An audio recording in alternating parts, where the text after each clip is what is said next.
Hi folks, David Waring here again with InformedTrades.com and today's lesson of the day. In our last lesson we began our discussion of the world's major commodity currencies with a look at the fundamental factors which affect the Canadian dollar. In today's lesson we're going to continue this discussion with a look at the most actively traded commodity currency, the Australian dollar.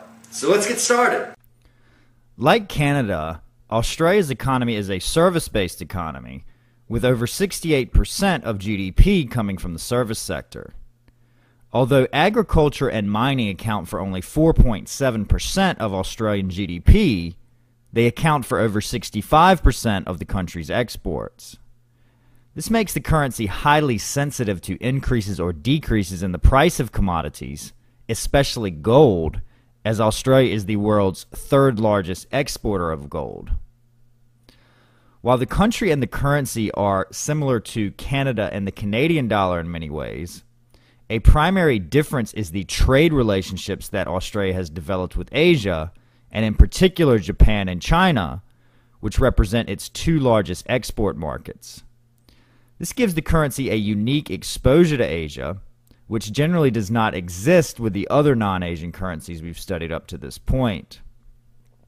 As Kathy Lean points out, however, in her book, Day Trading the Currency Market, the Australian economy was able to weather the Asian financial crisis relatively well, so while there is exposure there, it is also important to keep a watch on the country's historically strong domestic consumption in times of global economic slowdowns.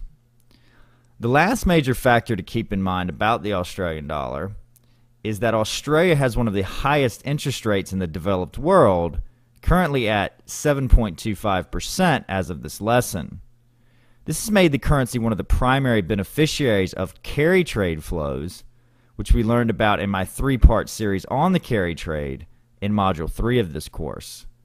These flows, combined with the facts that many commodities that Australia exports are at all-time highs, and that the Australian economy has remained relatively strong through the current crisis, has moved the Australian dollar to 25-year highs against the US dollar as of this lesson.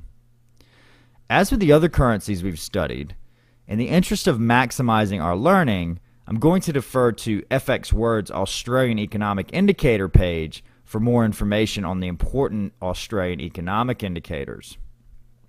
I've included a link to this page below this video on InformedTrades.com, where you can find definitions of each of the major indicators as well as their relative importance to the market. For updates on when these indicators are released, as well as what the market is expecting from them, I recommend checking out the global calendar at dailyfx.com, which you can find at the top of the homepage. That's our lesson for today. In our next lesson, we'll finish up our discussion of the commodity currencies and the main currency pairs with a look at the New Zealand dollar. So I hope to see you in that lesson. As always, if you have any questions or comments, please feel free to leave them in the comment section below. And good luck with your trading.